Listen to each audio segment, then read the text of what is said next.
sur des déploiements monde. Donc, j'ai fait des déploiements pour notamment Sanofi, AstraZeneca, qui est maintenant aujourd'hui un peu plus connu du grand public, et Alcatel-Lucent, où par exemple, pour AstraZeneca, j'ai conduit un programme pour former l'intégralité des employés, plus de 50 000 personnes, tous les managers et tous les RH. Les RH étaient formés en présentiel, les managers étaient formés avec un mixte e-learning et classe virtuelle, et les employés étaient formés en e-learning. Ça représentait plus de 50 cours e-learning dans 19 langues, donc beaucoup de problématiques aussi culturelles, formés au Mexique, formés en Inde, formés au Japon. Il y a des spécificités. J'ai créé un centre de recherche franco-canadien sur les bonnes pratiques en termes de pédagogie et de pédagogie digitale. Les enseignements latins, on va dire Europe du Sud, et les enseignements nord-américains sont assez différents. Il y a des bonnes choses des deux côtés. Moi, ça m'a permis de me nourrir et aussi de partager de l'autre côté du continent des bonnes pratiques aussi que nous avons en Europe et notamment en France. Et il y a 9 ans maintenant, j'ai fait le choix de créer la société Exos que j'ai fondée et que je dirige aujourd'hui, dont je suis le président. Et la société Exos, notre intention, c'est de créer des cours e-learning qui soient efficaces pour les apprenants. Et donc, on a, pour en dire deux mots, on a 2 secteurs d'activité. On intervient à la fois on a un catalogue de contenu e-learning. On a plus de 1000 cours e-learning qui sont disponibles et qui sont commercialisés pour que les entreprises puissent former rapidement leurs collaborateurs. Donc, on va former sur tout ce qui va être soft skills. Donc, dans la gamme des soft skills, tout ce qui va être communication, écriture orale, gestion de projet, gestion du temps et du stress, culture digitale, la vente, le management. Tout ce qui va être ensuite lié à la bureautique, donc les principaux logiciels, Excel, Word, PowerPoint, etc., tout ce qui est outils collaboratifs également. Et après, des contenus sur tout ce qui va être lié à l'aspect anglais en situation professionnelle. Ça, c'est une activité. Et la deuxième activité, j'ai des équipes qui créent des cours e-learning sur mesure pour nos clients, sur toutes les gammes dans le domaine du e-learning, sur du e-learning classique, sur de la réalité virtuelle, sur des quiz, etc., des classes virtuelles. Voilà pour vous en dire quelques mots. Mon entreprise est basée en France, à Paris, La Défense. Je suis présentement à Orgeval, donc dans l'ouest de la région parisienne, et j'ai 25 collaborateurs dans mes équipes. Voilà pour vous parler de moi et au programme de cette matinée, je vais passer quasiment 50 minutes sur les 6 ingrédients. Quels sont mes secrets, quelles sont mes recommandations pour avoir des cours e-learning qui soient efficaces. Il y aura une offre commerciale. Je sais que quand j'aborde des sujets qui sont liés à ces ingrédients, systématiquement, on me pose la question. Donc, j'ai intégré une offre et d'ailleurs, j'ai intégré un cadeau par rapport à mes 20 ans sur le marché dans cette offre. Et j'ai prévu, comme à chaque fois dans mes masterclass, sur un temps de questions et réponses. C'est une masterclass, donc vous allez aussi travailler. Je vais vous faire travailler et on va démarrer après. Une précision qui était importante avant de démarrer. J'ai fait le choix de faire cette masterclass pour vous partager certains de mes secrets, de mes retours d'expérience sur mes 20 ans passés sur le marché. C'est un temps que je vous délivre, c'est du cadeau. Vous pouvez les utiliser pour tous vos cours e-learning. Ce support ne sera pas... il est enregistré, mais il n'y aura pas de replay. Il est enregistré uniquement pour des raisons internes, pour que moi, mes collaborateurs puissent y avoir accès et qu'on puisse améliorer aussi nos pratiques, notamment sur les classes virtuelles. Par contre, vous pouvez faire des copies d'écran, c'est OK, uniquement si vous en servez pour un usage interne et que vous ne diffusez pas ce contenu-là. C'est la raison pour laquelle, dans le bas des slides, vous trouverez des notions de copywriting. Et enfin, je vous demande de ne pas utiliser le contenu à des fins commerciales. Je suis souvent copié, ça fait partie du jeu malheureusement, ça fait partie des choses que j'aime le plus. Mais bon, par contre, je vous demande de ne pas l'utiliser à des fins commerciales, je vous donne de mon temps, mais en réciprocité, c'est pour un usage interne dans vos entreprises. Voilà pour ce petit point de règles sur ces aspects. Et pour continuer sur des règles, je vous invite à mettre votre téléphone en mode avion Je me le mets aussi pour moi, comme ça me permet de m'en rappeler. C'est pas fait. Pour profiter pleinement, je vous invite à avoir un verre d'eau à proximité pour vous hydrater de manière à être ici et maintenant pleinement présent, à limiter tout ce qui va être perturbateur externe. N'hésitez pas à participer. Et on va commencer par un premier test pour vérifier si tout le monde arrive à participer. Donc déjà, on va commencer par un premier test sur l'outil de chat dans la discussion. Je vous invite à m'indiquer où est-ce que vous êtes aujourd'hui à 11h08, où est-ce que vous vous situez. Donc, on a Lionel de Lyon, parce que vous êtes déjà 36, hein, vous êtes très nombreux. Thierry également de Lyon, Paris, Grenoble, Poitiers, Sandrine, je suis originaire de Poitiers. C'est ma ville natale, Sèvres, Limoges, Clermont-Ferrand, Blandine de Lyon également. 11h08 dans mon bureau à Tours, me dit Isabelle. On a Wissem qui est en Algérie, Aurélie de Paris. Je suis en travail chez moi à côté de Paris, me dit Aurélie. Parfait, bienvenue à toutes et tous. Donc, on est plutôt sur pas mal de Lyonnais ce matin. C'est assez intéressant, c'est rigolo. En tout cas, bienvenue à toutes et tous. Et on va tester également l'outil de sondage. Je vais vous poser une question. Indiquez-moi, c'est juste pour vérifier que vous y avez accès, que tout fonctionne bien. Quelle est la taille de votre entreprise? Ça nous permettra de voir un petit peu sur les 38 personnes que vous êtes, comment vous vous répartissez en termes de taille de structure.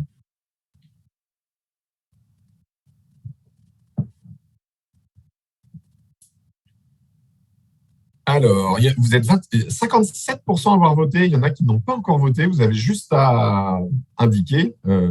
Ou alors, si vous avez peut-être des problèmes je voudrais surtout que tout le monde le voit bien.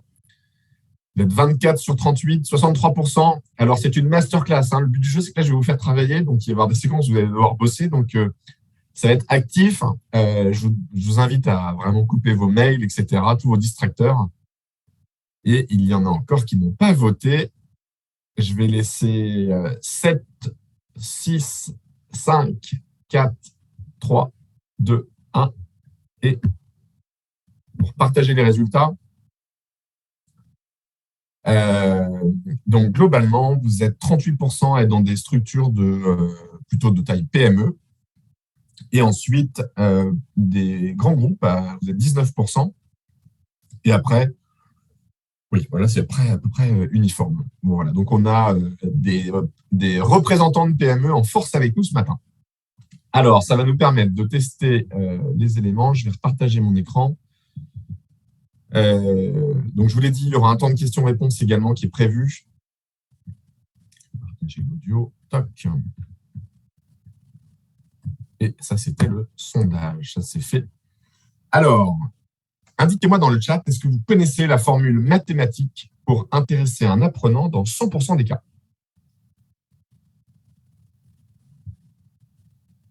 C'est une formule. Hein. Elle n'est pas d'Einstein. Hein. J'ai mis une photo d'Einstein, mais c'était pour un clin d'œil par rapport à ce monsieur. Et dans le chat, Sylvie qui nous dit lui parler de lui ou de elle.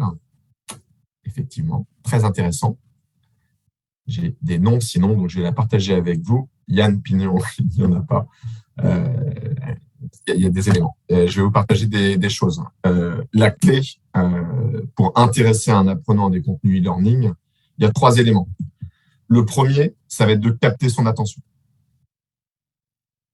Et c'est le premier, et il est dans cet ordre-là. Le deuxième, ça va être de susciter et entretenir la motivation d'un apprenant. Et le troisième, ça va être de gérer l'émotion. Ça, c'est la formule nécessaire pour intéresser un apprenant dans un contenu de formation quel qu'il soit et du coup, dans un contenu e-learning. Capter l'attention, susciter et entretenir la motivation et gérer l'émotion. Si vous faites ça tout au long de votre contenu, vous allez intéresser votre apprenant. Et du coup, ça s'appuie sur des règles. Il y a un certain nombre de règles à suivre. Les règles sont les suivantes. La première, ça va être de se centrer sur l'apprenant. Seul l'apprenant peut apprendre. Vous n'allez pas pouvoir le faire à sa place. Si vous ne vous adressez pas à lui, son attention risque d'être attirée par d'autres sujets. Et comme nos capacités attentionnelles sont limitées en temps et en nombre, du coup, on a intérêt à vraiment se centrer sur l'apprenant. Deuxième point, ça va être de valoriser le sujet à apprendre. S'il n'y a pas de valorisation du sujet, quel que soit le sujet, quelle que soit la thématique, ça peut poser des problèmes. Troisième point, il faut problématiser le sujet à apprendre. Je vois trop de formations. En fait, l'enjeu d'une formation, c'est de répondre à un problème. Si vous faites une formation, c'est que vous devez répondre à un problème. Si vous ne répondez pas à un problème, c'est que vous êtes peut-être dans une session d'information, et c'est OK, mais ce n'est pas de la formation. Une formation doit répondre à un problème, idéalement un problème opérationnel. On fera un cas pratique tout à l'heure, juste après. Quatrième point, c'est de faire participer l'apprenant. L'apprenant doit être acteur, doit être moteur. Il y a plein de techniques par rapport à ça. Ça peut être des tests, des échanges sociaux. Mais si l'apprenant n'est pas actif, son attention risque d'être captée par d'autres stimuli. Il faut susciter et entretenir le plaisir. Nous sommes un animal social, on va en reparler tout à l'heure, mais c'est une règle qui est clé. Il faut combattre l'ennui. Et enfin, permettre le contrôle de l'environnement. Le fait de permettre le contrôle de l'environnement, je donnerai des clés par rapport à ça tout à l'heure. Ça permet à un apprenant d'avoir plus de confort dans son apprentissage et ça va entretenir sa motivation et son intérêt. Donc voilà certaines des règles que je veux partager avec vous, parce que de ces règles-là, en découle en neuropédagogie un certain nombre de principes que je vais vivre avec vous. Donc ce sont mes petits secrets à moi. Je vous ai mis un clin d'œil à une série, une émission de télé-réalité qui était sortie, je crois, en 2000, à l'époque où je commençais à travailler. C'était en 2000 parce que c'était quand je commençais à travailler. On en parlait beaucoup, mais moi, je me rappelle. Alors, pour celles et ceux qui me connaissent, j'ai deux passions. J'ai une passion professionnelle qui est la neuropédagogie. Je m'intéresse beaucoup à la manière dont le cerveau de l'être humain fonctionne et comment, en ayant une meilleure connaissance de ce cerveau, on peut améliorer la formation. Ça, c'est vraiment mon dada, à proprement parler. Et j'ai une autre passion qui est personnelle. Je suis passionné de gastronomie. J'adore cuisiner, j'adore manger, j'adore recevoir des amis et aller au restaurant. Mais ce matin, je vais vous parler d'ingrédients. On ne parlera pas de cuisine, on parlera de recettes. On va parler de recettes pédagogiques. Et je vous ai fait une analogie justement avec mon autre passion. Et pour moi, pour qu'un cours e-learning soit efficace, il y a 6 ingrédients qu'il faut suivre, que j'ai représentés et qu'on va découvrir ensemble cette matinée. L'ingrédient numéro 1. Alors, je vous ai fait une analogie. Il y a 7 ans, j'ai fait construire une maison, je veux dire en campagne parisienne, je suis quand même à 30 km de Paris.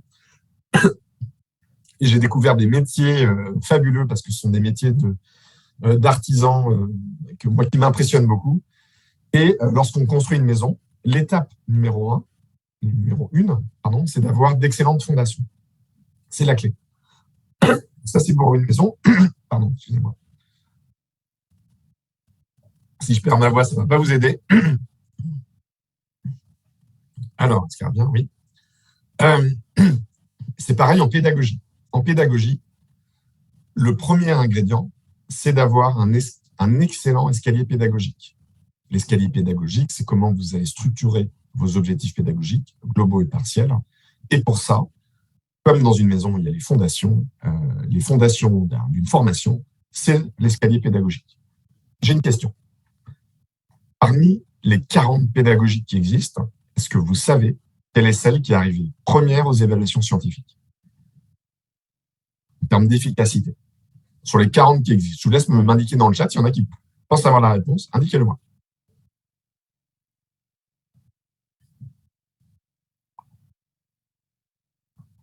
Je ne vois pas de commentaires. Alors, parmi les 40 pédagogiques qui existent, celle qui est arrivée numéro 1 aux évaluations scientifiques, c'est ce qu'on appelle la Direct Instructions. C'est ce qu'en France, on nommera l'enseignement explicite. Attention à ne pas confondre avec la méthode magistrale. Il y a plein de méthodes, il y a 40 méthodes pédagogiques globalement. L'enseignement explicite, la Direct Instructions, est la pédagogie qui est la plus efficace aux évaluations scientifiques. Votre escalier pédagogique, de mon point de vue, doit utiliser la Direct Instructions. Mais ce n'est pas tout.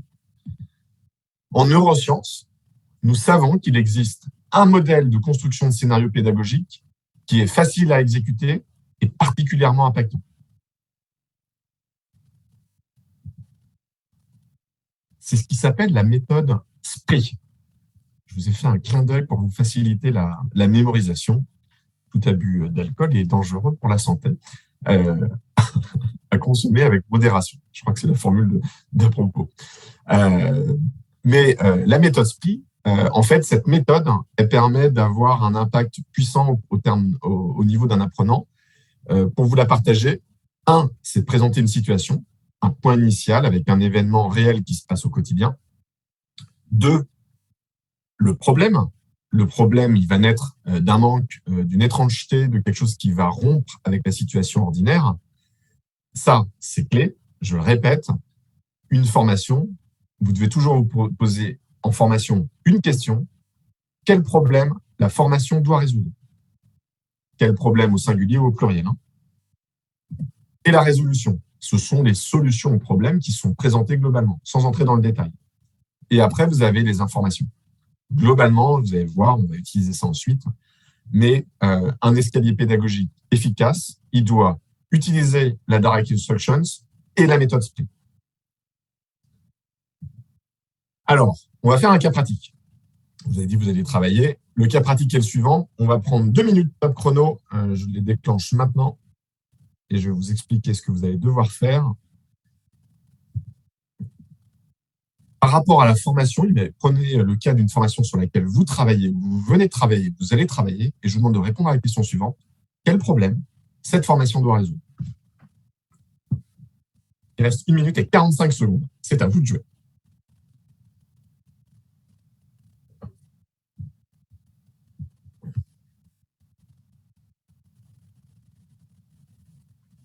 Jacques, on peut mettre problématique, mais là en l'occurrence, je parlais bien d'un problème. Et pour celles et ceux qui ont des questions, gardez-les, notez-les précieusement. Comme vous êtes combien là maintenant? Vous êtes 43. J'ai pris un temps réellement pour y répondre ensuite.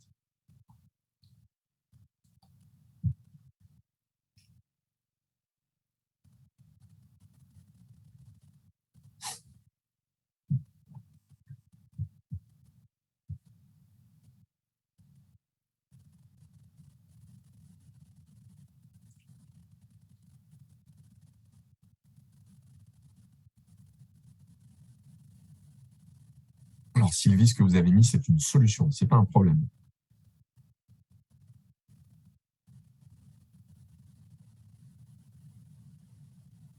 Alors, Cornelia, comment éviter le faux positif dans une meeting room? Ça m'a l'air d'être un vrai problème.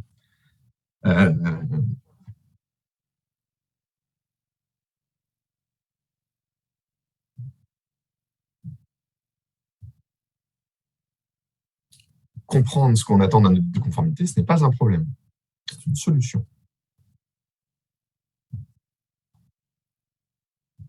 Important, c'est important de rédiger un problème.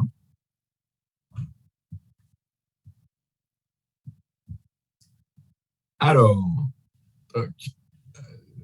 le temps est épuisé. On va passer à l'étape suivante.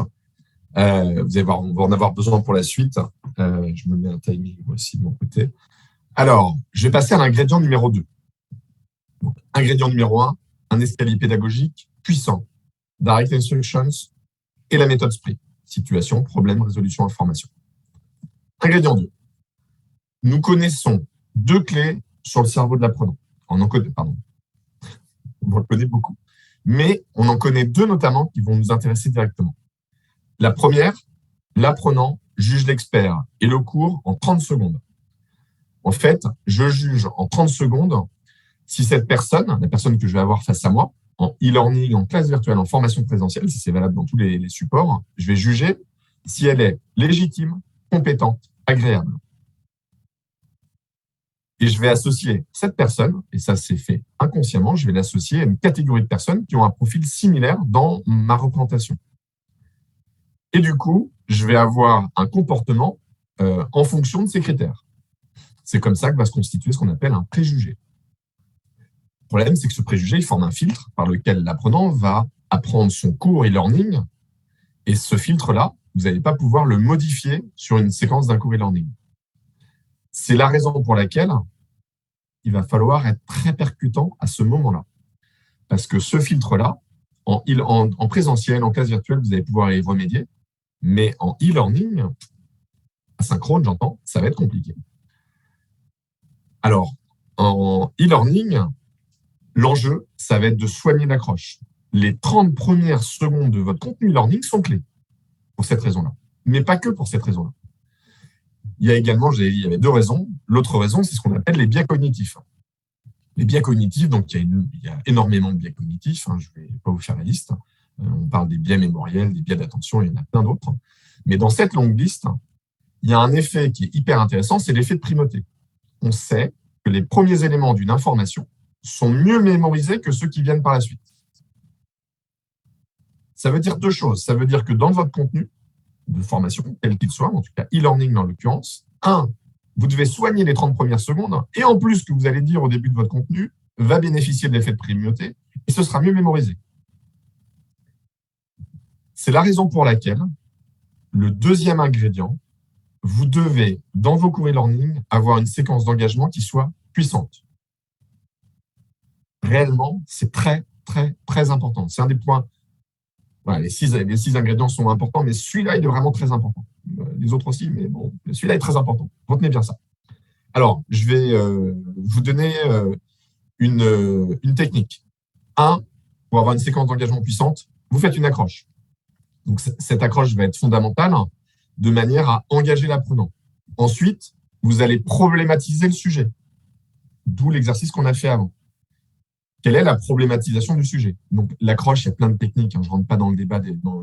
Il y a la question d'interpellation, il y a le fait réel centrifuge.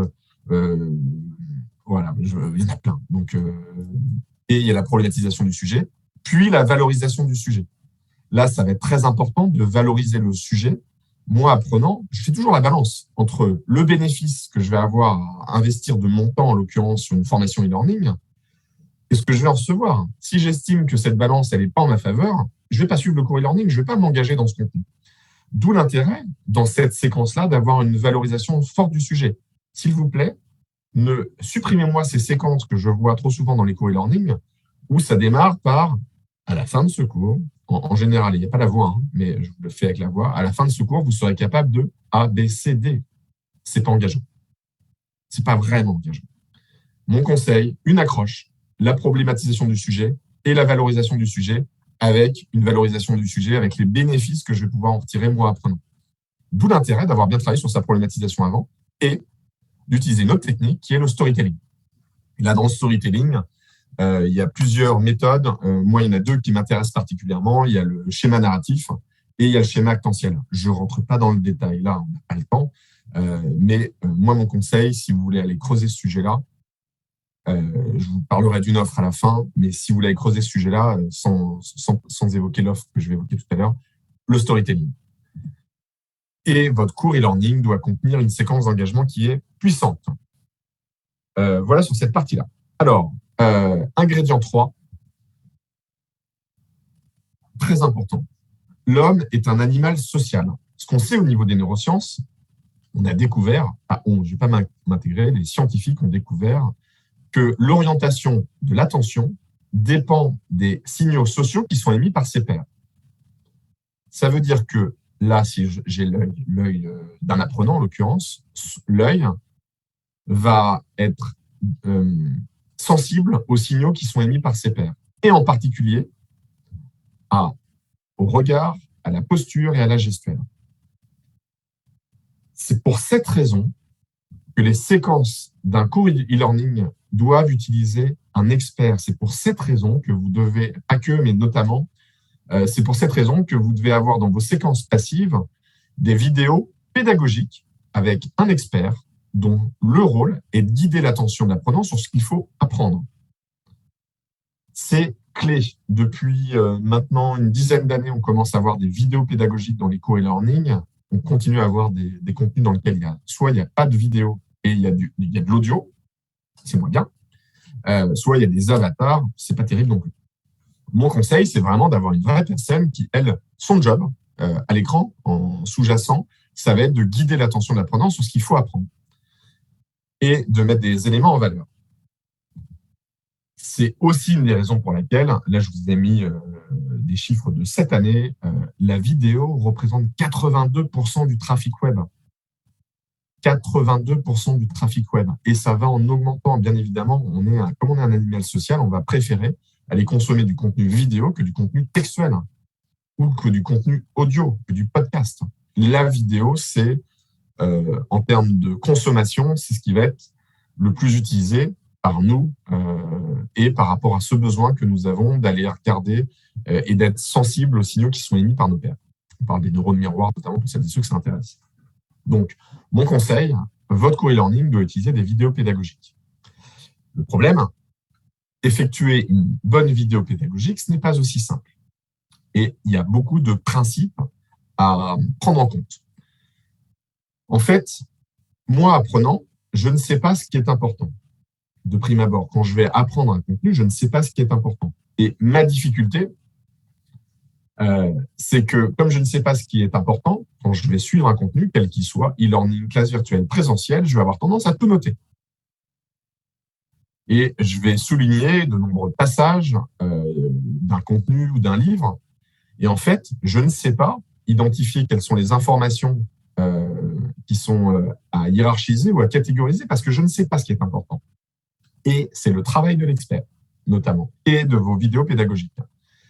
Vous devez, dans ces vidéos, mettre en relief les informations importantes. Et pour le faire, il y a de nombreux principes à respecter. Je vais en partager quelques-uns avec vous. Premier principe, le principe du multimédia, c'est-à-dire que vous devez construire des liens entre les mots sous leur forme visuelle et auditive avec des images.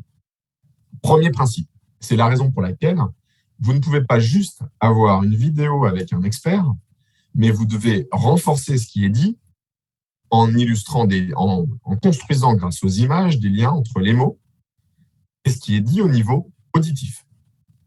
Premier principe. Deuxième principe, le principe de signalisation. Il va être clé de signaler à l'apprenant ce qui est important. Comme il ne sait pas faire le tri, vous devez faire le tri pour lui, pour vous assurer que les points clés soient bien mis en valeur, soient bien signalés. Donc pour ça, ça va être dans la manière dont l'expert va s'adresser aux apprenants. Je souligne l'importance de. C'est de mettre en relief des caractères, des éléments de texte ou des images. Mais également, ça peut être dans la position spatiale. Le fait de mettre des éléments au centre va attirer beaucoup plus le regard d'un individu que d'avoir des éléments qui ne soient pas positionnés ou qui ne soient pas visibles. Donc, deuxième principe, je vous invite à utiliser ce principe de signalisation qui est très important. Troisième principe, le principe de modalité. Visuelle plus auditive. Qu'est-ce que je veux dire par là? Ce que je veux dire par là, c'est qu'on sait qu'on a un enjeu à travailler sur du multimodal. Donc, multimodal, les modalités, la vue est une modalité, la vue est un sens, l'ouïe est un sens. Et la modalité, c'est de renforcer ces éléments-là en maximisant les impacts sur un maximum de modalités. Par contre, vous pouvez associer un élément visuel avec quelque chose qui est expliqué de manière auditive, mais, il y a un mais, vous ne devez pas, en fait, générer ce qu'on appelle un conflit entre deux stimuli. C'est-à-dire, par exemple, je ne peux pas avoir deux éléments sous la forme visuelle, un texte et une image de même représentation, ou d'avoir des éléments au niveau auditif qui sont en conflit. Dès lors que je vais avoir deux éléments de la même gamme auditif, en l'occurrence, ou visuel et textuel, ça va générer un conflit. Le principe, ça va être de rester sur visuel et auditif. Très important. Autre principe, priorité image par rapport au texte. Nous savons que le cerveau va 3 à 4 fois plus vite à décoder un visuel qu'un mot. C'est la raison pour laquelle, d'un point de vue intégration et pour faciliter la charge cognitive, je vais en parler juste après, vous avez un enjeu à plutôt favoriser des visuels que des textes. Donc là, il y a plein d'astuces. Je ne peux pas rentrer dans le détail là, mais il y a plein d'astuces à prendre en compte là-dessus Mais déjà, la première astuce, c'est privilégier des images par rapport à du texte. Donc, vous n'avez pas le choix. Et enfin, le principe de charge cognitive, je vous ai partagé l'étude de Cowan. En 98, c'est lui qui a permis de montrer que la charge cognitive d'un humain, en l'occurrence pas d'un humain, j'aurais dû mettre d'un adulte, est en moyenne de 4 items. Pourquoi je dis adulte? Parce que chez un enfant, là j'en ai quelques-uns à la maison, notamment qui sont en train d'apprendre leur table de multiplication en ce moment. Et la charge cognitive, elle est limitée à 3 items pour un enfant. Ça veut dire quoi? Ça veut dire que pour un adulte, 4 items, ça veut dire que pour ne pas surcharger sa mémoire de travail, vous devez, sur des créneaux de 30 secondes, ne pas avoir plus de 4 items qui lui sont proposés. Très important. Si je fais le parallèle avec, j'ai 2 filles qui sont primaires, qui sont en train d'apprendre leur table de multiplication. Typiquement, quand je leur fais apprendre leur table de multiplication, je fais apprendre par groupe de 3. Pardon, 3. Pourquoi? Par rapport à leur charge cognitive. Faire apprendre des séries de 10, je sais que passer 4, 5, ça va se surcharger. Et vous en doutez bien, par rapport à l'effet de primauté tout à l'heure, je vais plutôt commencer par des éléments qui sont plus compliqués. 3 fois 1, c'est plutôt simple. 3 fois 2, c'est plutôt simple. Donc, je vais directement les taper dans du 3 fois 8, 3 fois 9. Voilà. C'est le principe très simple à la maison, mais c'est ce que je vous conseille de faire surtout en entreprise différemment, ces 4 items. Il y en a d'autres. Il y a le principe de segmentation, le principe de préformation, le principe de redondance, le principe de contiguïté spatiale et le principe de contiguïté temporelle. Je ne peux pas rentrer dans le détail de tous ces éléments-là, mais je voulais déjà en partager certains avec vous pour vous illustrer le fait que votre cours e-learning doit utiliser ce que nous, chez Exos, on appelle des vidéos neuropédagogiques. Très, très, très, très important. Alors, on va passer à l'étape suivante, qui est le 4e ingrédient. Le 4e ingrédient d'un cours e-learning efficace, pour moi, c'est d'avoir une ligne éditoriale qui soit brain-friendly. Qu'est-ce que ça veut dire, brain-friendly? Ça veut dire, littéralement en anglais, cerveau compatible, cerveau ami. Je vais traduire cerveau compatible. Le but du jeu... le but du jeu. Non, avant, je vais vous poser une question. Indiquez-moi dans le chat, d'après vous, si vous voulez faire des cours e-learning, vous vous dites, tiens, je voudrais faire réaliser sur mesure des cours e-learning, quels qu'ils soient, qu'est-ce que vous allez demander? Quels sont les éléments que vous allez demander, si vous rédigez un cahier des charges, à une société? Vous allez attendre que ce cours e-learning soit... Indiquez-moi dans le chat ce que vous attendez. Et on va en parler.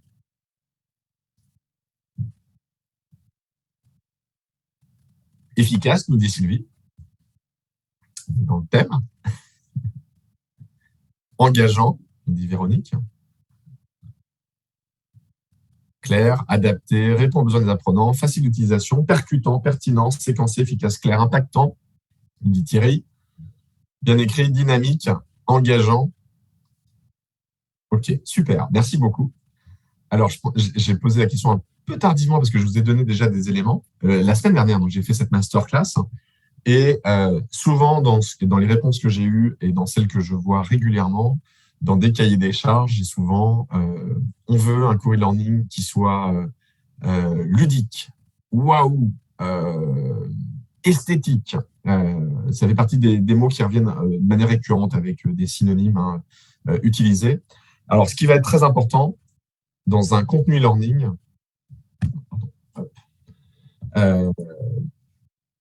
efficace versus joli. Vous avez vraiment orienté sur l'efficacité.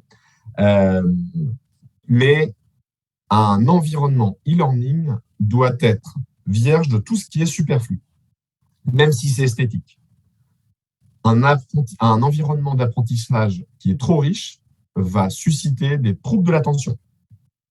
Et ça, on veut le contrer.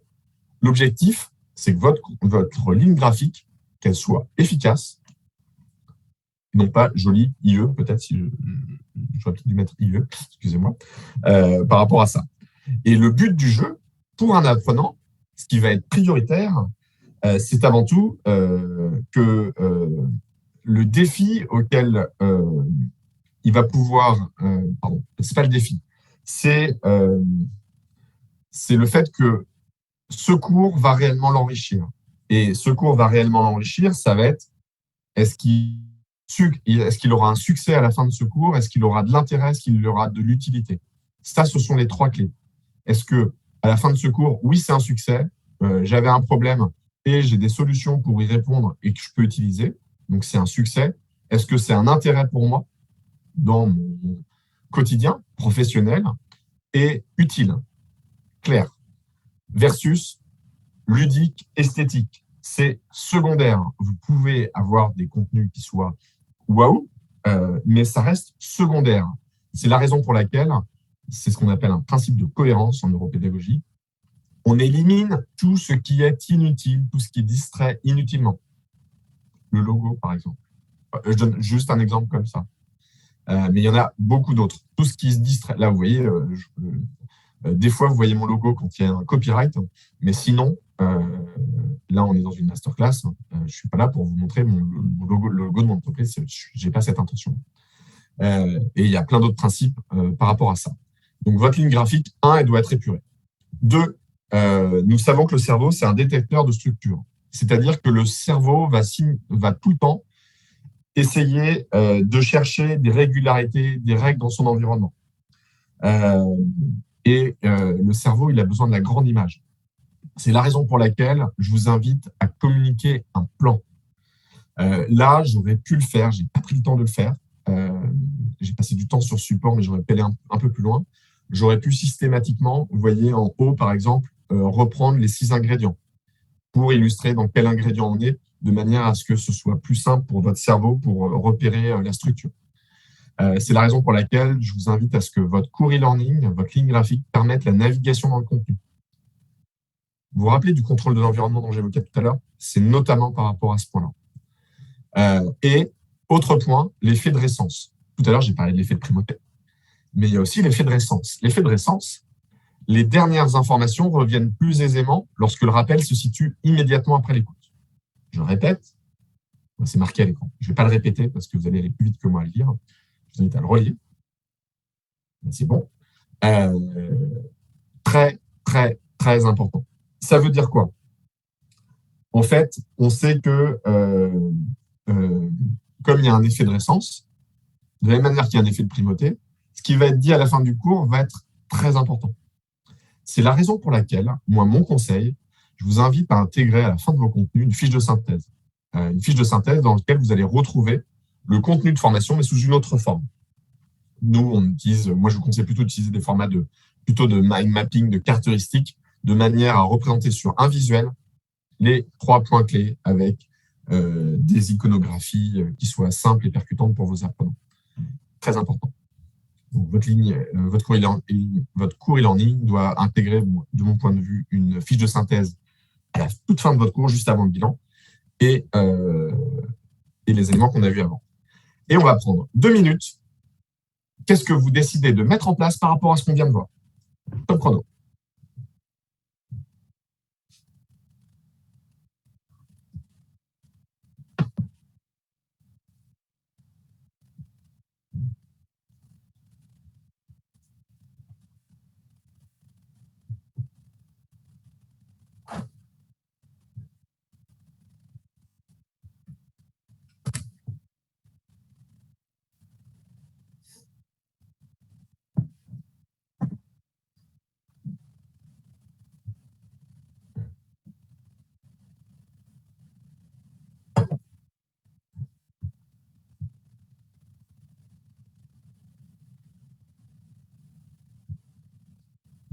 Super, je vois que ça bosse. Par rapport à tout ce qu'on vient de voir, on a parlé de la ligne graphique, on a parlé des vidéos neuropédagogiques, de la séquence d'engagement puissante. Qu'est-ce que vous décidez de mettre en place pour vos contenus?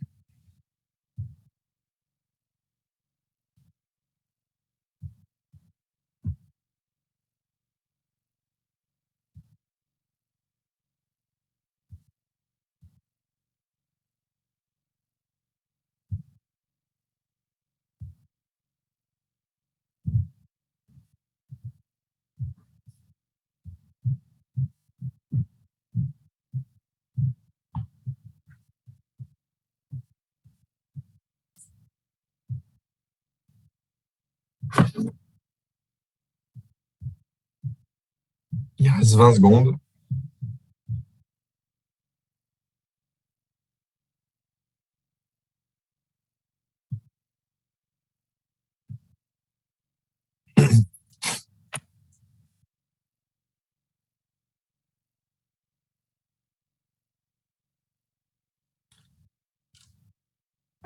Alors, vous avez pu avoir ces éléments-là et du coup, il reste deux ingrédients à voir. Il est 11h43. On est à peu près dans les temps. Alors, le cinquième ingrédient, un contenu centré sur les apprenants. Qu'est-ce que j'entends par un contenu centré sur les apprenants? Il y a plusieurs clés par rapport à ça. Je vous en ai mis 6. C'est plus que l'empamnésique. Je vous invite à bien les noter. Alors, le sujet doit être valorisé. Souvent, si vous avez un contenu qui est par nature valorisé parce qu'il provient d'une source qui est très fiable, par exemple un contenu qui serait réalisé par HEC, par Polytechnique par exemple, vous avez déjà un contenu qui par essence est valorisé dans l'inconscient collectif. Maintenant, si ce n'est pas le cas, vous allez devoir le valoriser. Il faut lui donner de la valeur. En fait, le but du jeu, ça va être de lui donner de la valeur en montrant combien le contenu va être à valeur ajoutée pour l'apprenant. C'est la raison pour laquelle, dans votre séquence d'engagement, vous devez bien valoriser le sujet et vous devez valoriser le sujet en montrant les bénéfices de manière à ce que moi, apprenant, je retienne que les bénéfices que je vais en retirer sont supérieurs au risque, c'est-à-dire au temps que je vais perdre à suivre ce contenu-là, globalement. Et donc, c'est-à-dire que la manière dont vous allez, une fois que vous avez formulé vos problèmes et vos solutions, vous allez pouvoir formuler les bénéfices de manière à pouvoir les intégrer dans votre séquence d'engagement pour les valoriser. Deuxième élément, des séquences actives. Vous devez rendre l'apprenant acteur. S'il n'est pas acteur, il n'est pas actif, son attention peut être captée par un autre stimulus. Et donc, pour moi, l'enjeu, ça va être d'alterner dans un contenu learning systématiquement des séquences passives avec des séquences actives dans lesquelles vous allez le solliciter, de manière à avoir un maintien continu de l'engagement de l'apprenant. Je vous donnerai une technique tout à l'heure par rapport à ça. Troisième élément, je vous invite à intégrer des séquences d'encouragement et de félicitations. Mon conseil par rapport à ça, typiquement, on a des séquences d'exercices dans lesquelles on a de la remédiation qui est effectuée par un expert en vidéo, dans lequel on va commencer par l'encourager ou le féliciter en fonction de ses résultats. Et ça fonctionne très, très bien. Autre élément, appliquer le principe de personnalisation. Dans la manière de vous adresser à lui, vous allez plutôt employer le je ou le tu-vous plutôt que du nous. Très important pour personnaliser et qu'il se sente intégré. Deuxième point dans la personnalisation, je vous invite à bien travailler pour que votre contenu soit opérationnel avec des éléments qui soient factuels et qui va pouvoir retrouver, que ce ne soit pas théorique, ultra complexe, mais que ce soit personnalisé par rapport à son poste, son emploi. Autre élément, avoir une durée adaptée. Pour des co-learning, je vous conseille d'avoir une durée adaptée à 10 à 15 minutes maximum. Ça ne vous empêche pas de créer des contenus si vous avez besoin de créer 60 ou 90 minutes de contenu. Ça ne vous empêche pas de les créer. C'est juste que vous allez devoir faire un découpage de manière à avoir une durée qui soit adaptée. Et enfin, c'est d'avoir un format qui motive à revenir. Plus les modules sont décomplexifiés et pensés par rapport au fonctionnement du cerveau apprenant, plus ils sont clairs, simples et efficaces, plus ils seront agréables à suivre. Et du coup, dès lors qu'ils respectent tous ces éléments-là, globalement, vous allez avoir un format qui est agréable à suivre, plus ça donne envie à moi, apprenant, d'y revenir. Donc voilà les 6 conseils que je vous donne par rapport à ça pour avoir un maintien continu, un contenu qui soit centré sur l'apprenant. Et du coup, on va faire un exercice de suite. Je vous laisse 2 minutes. Qu'est-ce que vous décidez de mettre en place pour vos contenus? 2 minutes, c'est parti.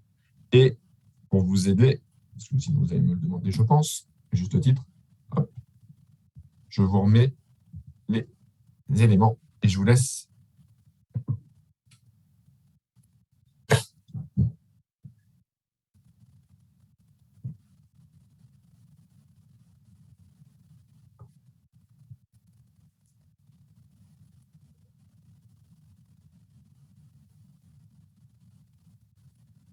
qu'est-ce que vous décidez de mettre en place?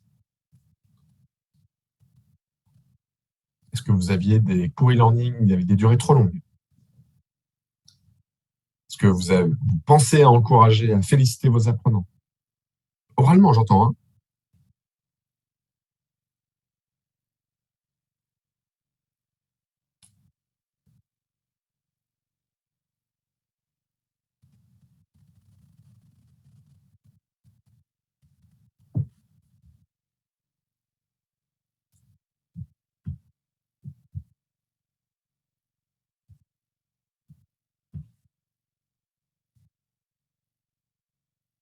Limiter le nombre d'informations, limiter le temps, valoriser le sujet, séquence de félicitations.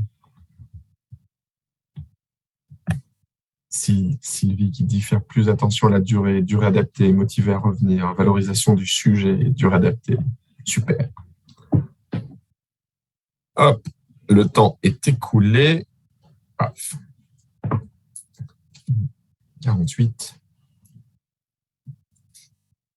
On a 3 minutes de retard, c'est pas très grave. On va essayer de gagner ensuite. Donc, votre cours e-learning doit avoir un contenu centré sur l'apprenant. Ça, on l'a vu. Et le dernier ingrédient, vous devez intégrer des activités actives très efficaces. Alors, qu'est-ce qu'on sait? On sait qu'une formation, elle sera réellement complète si elle combine les éléments suivants. 1. Des exercices de récupération des faits, le quoi, et des procédures, le comment. 2. Des exercices de compréhension de l'information. 3. Des exercices d'analyse de l'information. Et dans certains cas, mais pas dans tous les cas, des exercices d'utilisation des connaissances pour résoudre un problème. En fait, c'est le sujet de formation qui va déterminer si les exercices d'utilisation des connaissances pour résoudre un problème sont appropriés ou pas. Et globalement, pour faire le lien avec la Direct Instructions dont on a parlé en tout début, les séquences 3 et 4 sont ce qu'on appelle la phase guidée de la Direct Instructions. Donc, pour que votre formation soit réellement complète, elle doit combiner ces éléments-là. L'objectif, ça va être de construire notamment à la fin d'un contenu e-learning des exercices d'analyse de l'information. Ces exercices doivent être la réplique de ce que l'apprenant aura vu dans le contenu et ou des exercices de compréhension qu'il a eu. Si pour faire un exercice, pour parvenir à une analyse, il y a 3 étapes, dans l'exercice d'analyse, il doit y avoir 3 étapes. On ne devait pas en rajouter. Hein. Il faut que ce soit similaire. Le mimétisme va jusque-là. On parle des neurones miroirs et les éléments qui sont centrés. C'est pour ces raisons-là. Donc, je vous invite à utiliser ces éléments-là et d'intégrer des activités actives qui soient très efficaces. Et le but du jeu, ça va être de les organiser sur votre escalier pédagogique, dans cet ordre-là, a priori. Est-ce que vous voulez un cadeau? Dites-moi dans le chat si vous avez envie d'un cadeau. Il est 11h51, pardon. Ou pas.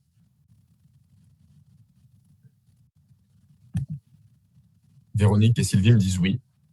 Alors, pour Véronique et Sylvie, et Aurélie et Sandrine et Lorenza et Andrea, oui, c'est bientôt Noël. C'est vrai que Noël approche. On est bientôt en décembre. Hein. On est en décembre? Non, c'est demain. Demain, c'est décembre. Alors, je vais vous donner un cadeau. Le cadeau est le suivant. Je vais vous donner un excellent outil pour construire vos évaluations en fonction des objectifs taxonomiques. Une fois que vous avez problématisé votre sujet. 2, que vous avez les solutions par rapport à ces problèmes. 3, que vous avez les points clés. 4, que vous avez donc rédigé vos objectifs pédagogiques. À la fin, vous allez pouvoir construire vos évaluations. Pour construire vos évaluations, mon conseil, c'est d'utiliser cette taxonomie-là, d'Anderson et de Krathwohl. Je vous ai mis la référence en haut. Ce qui est assez intéressant, donc pour celles et ceux qui me connaissent, je parle souvent de la taxonomie de Marsano-Kendall, mais là pour rédiger des objectifs pédagogiques. Là, par contre, pour les évaluations, je vais parler de celle-ci, où là, ça va être assez intéressant et notamment, vous allez retrouver des exemples de verbes d'action et quels sont les critères d'évaluation qui sont en bas. Je vous invite à taper sur Google pour les récupérer, ou sinon vous faites une copie d'écran pour pouvoir avoir ces informations-là qui soient bien présentes. Très important pour votre évaluation de manière à ce que ce soit le plus efficace possible pour vos apprenants. Alors, je passe un peu en accéléré. On a un peu de retard. Et alors, et si je vous disais que ce format existe? En fait, j'ai créé Exos avec une intention, c'est de proposer des cours e-learning qui soient efficaces sur le marché. À l'époque, il y a 9 ans, je voyais beaucoup de cours e-learning avec des choses très intéressantes et des choses vraiment, j'étais triste de voir ces contenus-là en entreprise. Voilà, je trouve que c'était du gâchis. Et j'ai créé la société avec une intention, c'est de me dire, je veux qu'on propose des contenus qui soient efficaces pour les apprenants. Ces 9 dernières années, et un peu plus parce que j'ai commencé en 2012, donc ça fait 10 ans que je travaille avec mes équipes et avec des experts. On a investi beaucoup, beaucoup d'argent et de temps en R&D. J'ai compilé les retours des meilleurs experts en neuropédagogie, dont notamment Pascal Roulois, qui est maintenant devenu un ami, mais aussi d'autres experts en Europe, en France, en Europe, mais aussi aux États-Unis. J'ai fait intervenir plus de 50 concepteurs pédagogiques et 30 graphistes. On a eu des retours d'expérience sur des centaines de milliers d'apprenants. Probablement, on a dû défranchir le million même, je pense. On a appliqué ce qu'on savait sur plus d'un millier de sujets de formation différents. Vraiment, on fait dans toute gamme chaque année. Et j'ai investi plusieurs centaines de milliers d'euros. Là, ces 6 derniers mois, j'ai encore investi plus de 100 000 euros pour faire évoluer ces éléments-là. Et ce que je vais vous présenter, c'est pour moi le format qui est le plus efficace au niveau e-learning adapt. Et je pèse mes mots. Ce format-là, en fait, il comporte le meilleur escalier pédagogique avec la direct instruction dont on a parlé tout à l'heure et la méthode SPRI. Situation, problème, résolution, information.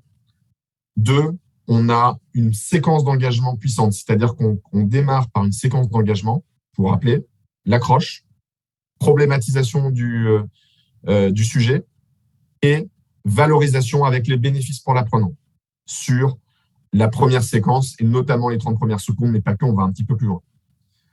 3, on intègre des vidéos neuropédagogiques. On les intègre à ces endroits-là dans l'escalier pédagogique. On va avoir des séquences de vidéos neuropédagogiques sur des points clés et on en a une sur des conseils. Dans ces vidéos neuropédagogiques, on va avoir la présence d'un expert par rapport à ce qu'on a vu tout à l'heure et également, on va intégrer 10 principes liés aux neurosciences dont certains que je vous ai précisés juste avant. Ce cours e-learning-là, ce format, utilise une ligne éditoriale brain-friendly, c'est-à-dire qu'elle est épurée graphiquement, avec un plan, dans lequel il y a une navigation libre pour l'apprenant, et à la fin, la dernière étape de l'escalier pédagogique que vous voyez, il y a une fiche de synthèse qui est présentée sous la forme d'une carte heuristique, d'une mind map, de manière à travailler sur l'effet de récence par rapport à l'effet de primauté qu'on avait vu avant. 5, c'est un contenu qui est centré sur l'apprenant. On valorise le sujet. On a un maintien continu de l'engagement par rapport aux séquences et par rapport au 6e point que je vais vous montrer. On a personnalisé la manière dont on s'adresse à l'apprenant et dans les conseils, les alertes, les astuces qu'on va lui diffuser. On a une durée de 10 à 15 minutes et un format qui motive à retenir. Et enfin, on intègre des activités efficaces où on va avoir, là vous voyez, la première séquence, on a un exercice de récupération, soit des faits, soit des procédures. Ici, on a un exercice de compréhension, ici, on a un exercice de compréhension, ou ici, un exercice de récupération selon les cas. Et à la fin, on a des cas pratiques qui sont des exercices d'analyse. Voilà, et ce format, il a un nom. Ce format, c'est un produit chez Exos, c'est un produit qui s'appelle le Fast Learning. Nous créons pour nos clients des cours e-learning sur mesure. Dans ce format-là, ça s'appelle le Fast Learning. Je ne rentre pas plus dans le détail, parce que ce n'est pas l'objet de cette masterclass, mais je voulais quand même en faire la promotion et pour vous dire que ça existe, et parce que j'en suis mais particulièrement fier, parce que je vois tout ce qui se fait sur le marché, et réellement, par rapport à tout ce qu'on a fait et investi, c'est le meilleur format à date qui existe sur du e-learning asynchrone. Et pour celles et ceux qui sont intéressés, si vous voulez en savoir plus, je vais continuer à partager le sondage. Si vous souhaitez en savoir plus sur le Fast Learning et sur cette offre, vous me dites juste dans le sondage si ça vous intéresse et auquel cas, vous serez mis en contact avec une personne prendra contact avec vous pour vous le présenter, pour que vous puissiez voir des exemples sur le contenu. Je prends note du timing en même temps. Donc, je vous invite à voter. Vous êtes 11 sur 38 à avoir voté. Dites-moi si ça vous intéresse. Voilà, et vous pouvez ne pas être intéressé pour en savoir plus, c'est OK. Mais si vous voulez en savoir plus, si vous voulez voir des exemples de contenu qui utilisent ça, vous l'indiquez et je vais mettre fin au sondage dans 5, 4, 3, 2, 1. Voilà. Et on va passer à la suite parce qu'on a un petit peu de retard. Je suis désolé. Je vous avais dit qu'il y aurait une offre. Donc, pour celles et ceux qui me connaissent, je suis passionné par la neuropédagogie. Je donne de mon temps, pas assez souvent par rapport aux besoins des personnes, mais avec Pascal Roulois, que je vous ai parlé, dont je vous ai parlé tout à l'heure, nous avons créé une formation qui s'appelle Initiez-vous à la neuropédagogie. C'est une formation qui se déroule sur 2 jours. Pascal, il est enseignant et chercheur en neuropédagogie. C'est pour moi la référence en France en neuropédagogie. C'est l'auteur du site neuropédagogie.com. Je co-anime avec lui cette formation. La prochaine a lieu les 11 et 12 janvier 2022. C'est en classe virtuelle. Il reste 5 places à date. Et il y a eu beaucoup de demandes. Je vous préviens juste. Le premier jour, en fait, donc le premier jour est animé par Pascal. Il fait une introduction sur la neuropédagogie. Ensuite, il explique qu'est-ce qu'apprendre, comment on apprend, comment intégrer la créativité dans ses apprentissages, côté enseignant et côté apprenant, comment mieux prélever l'information dans son environnement, comment mieux mémoriser l'information et comment la rendre mémorisable, comment mieux comprendre l'information, comment passer de l'information à la connaissance, et enfin, comment analyser une méthode d'apprentissage des langues créée à partir de la neuropédagogie.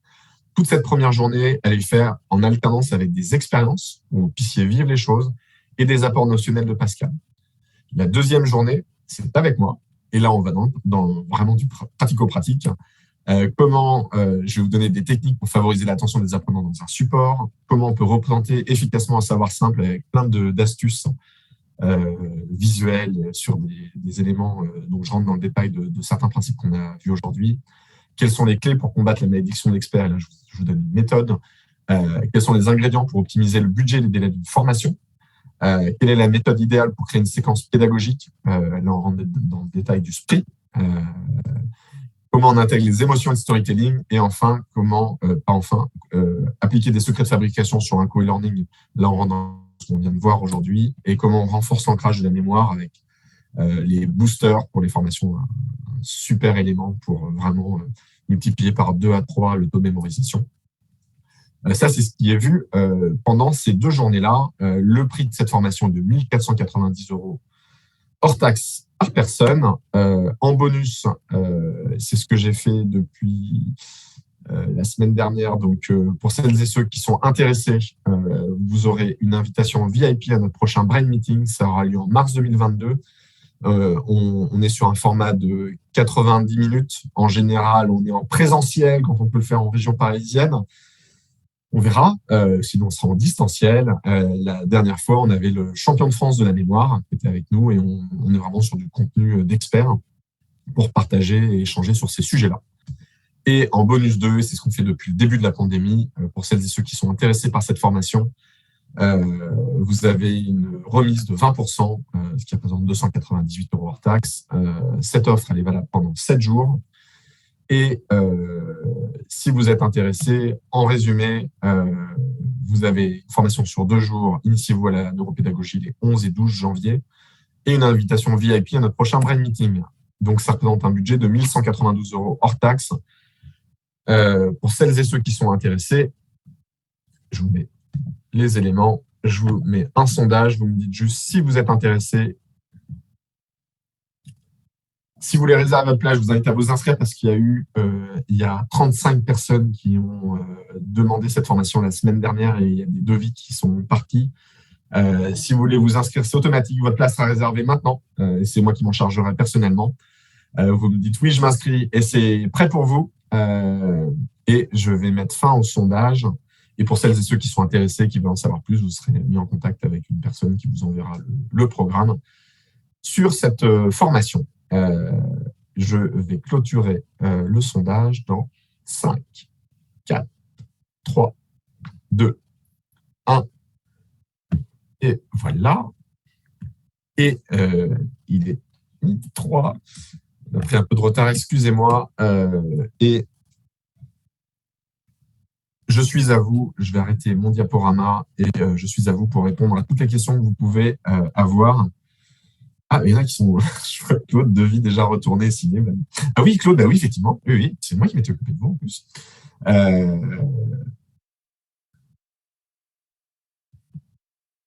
Alors, je vous laisse me poser vos questions. Alors, Sandrine qui demandait laquelle pour les objectifs pédagogiques. Bloom, non, c'était pas Bloom, hein, attention, pour les objectifs pédagogiques, pour travailler sur les objectifs, je vous conseille la taxonomie de. Vous tapez Marsano. Marsano, je vous le mets dans le chat. Boum. Et je vous laisse me dire si vous avez des questions ou pas. Questions.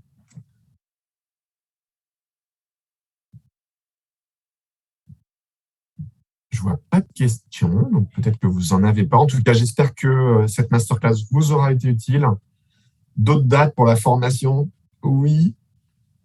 Oui, il y a une autre date, Sandrine. Il y a une autre date. Parce que j'ai eu Pascal hier au téléphone et comme on a été pris d'assaut, on a décidé d'en faire une autre. Je l'ai noté hier. Alors, que je ne vous dise pas de bêtises. Les 5 et 6 avril. Ce n'est pas dans le chat. Marsano. Ah, hôte et panéliste, pardon. Oui. Tout le monde. Donc, Marsano. Je le mets dans le chat. Haute date. 5 et 6 avril. Si vous voulez bloquer votre agenda. Si vous êtes intéressé, vraiment, mettez-moi, vous me dites et avec les bonus. Alors, Sandrine, si vous OK. Si vous vous inscrivez, si vous dites OK là, je vous envoie un devis et j'intègre les bonus. Par contre, sur l'événement VIP, bah, vous aurez la prochaine parce que celle de mars sera passée. Ou je peux vous intégrer sur celle de mars. C'est pas gênant. Pouvez-vous rappeler, me demande Yann, les 2 ou 3 grands points pour réussir une séquence d'engagement puissante? 1, l'accroche. Donc, il y a plein de techniques. Hein. La phrase choc, par exemple. 2, la problématisation du sujet. 3, la valorisation. Et tout ça en utilisant le storytelling.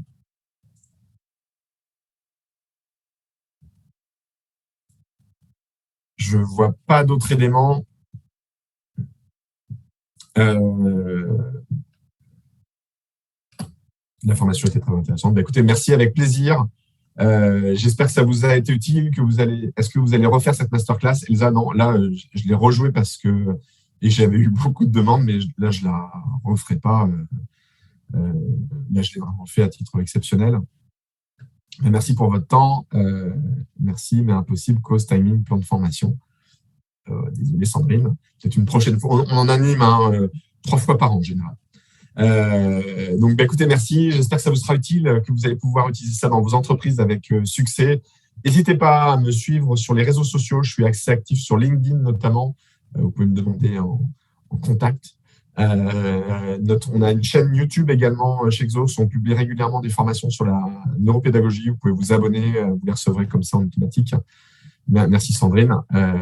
Et puis, voilà, je vous souhaite une très belle journée. Un bon appétit, prenez soin de vous, faites attention à vous et puis j'espère qu'on aura l'occasion de se voir. Si tout se passe bien, on sera au salon Learning Technologies fin janvier, si on peut y aller, on verra. Et puis sinon, on sera en ligne. À très bientôt, je vous souhaite une très très très belle fin de journée. Au revoir.